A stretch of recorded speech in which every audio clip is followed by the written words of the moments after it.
Avant la série Watchmen, il y eut le film Watchmen. Et avant le film et la série Watchmen, il y eut Watchmen le comic. Ou plutôt les comics.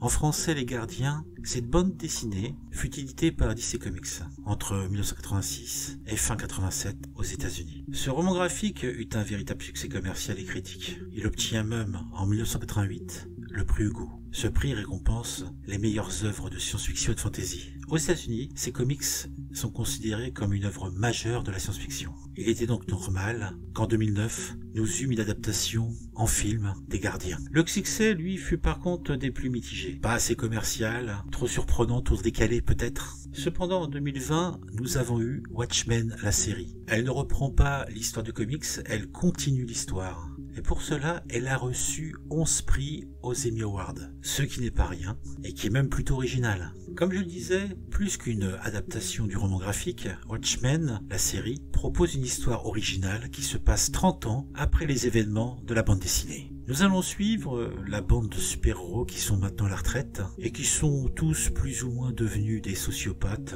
des névrosés. Et de nouveau, nous sommes à l'aube d'une troisième guerre mondiale. Dans cet univers, le docteur Manhattan, qui est un surhomme, a modifié l'histoire que nous connaissons et a aidé les États-Unis à gagner la guerre du Vietnam. Pour tout dire, dans cette série, quand cela commence, nous sommes en 2019 et le président des États-Unis est Robert Redford, l'ancien acteur. Dans le sud, à Tulsa, en Oklahoma, les policiers portent désormais des masques jaunes pour protéger leur identité, car 3 ans auparavant, un groupe de suprémacistes blancs les a attaqués à leur domicile. Angela Barr, la principale héroïne de cette série, est l'une des rescapées de cette fameuse nuit blanche, et elle commence à enquêter sur ces extrémistes. Si ce résumé succinct ne vous le précise pas, sachez que les héros, ou plutôt les super-héros du roman graphique, ne réapparaissent pas tous. Certains feront des petites interventions à certains moments de l'histoire, mais même si leur rôle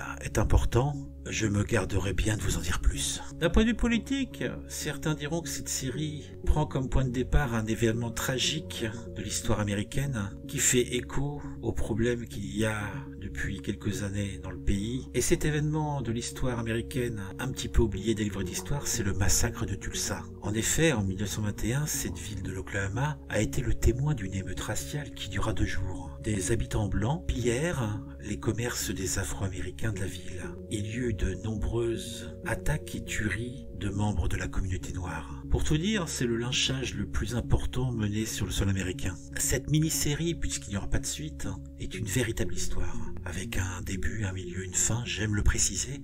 Rien ne me rend plus fou que quand l'histoire se finit en autre boudin. Là, pas de souci. Je crois que la série fait 9 épisodes, quelque chose comme ça. Et on a véritablement toute l'histoire. Et je dois dire que elle est passionnante. Après avoir fini de regarder cette série, j'en garde un sentiment agréable. Que cela soit au niveau des graphismes, de l'ambiance, du jeu des acteurs, de l'histoire bien sûr. Tout dedans est fou et totalement à sa place. C'est une série qu'il ne faut pas rater. Il vous faudra la regarder. Vous pourrez être peut-être réfractaire puisque c'est quand même assez particulier, mais elle a vraiment beaucoup de choses à vous apporter.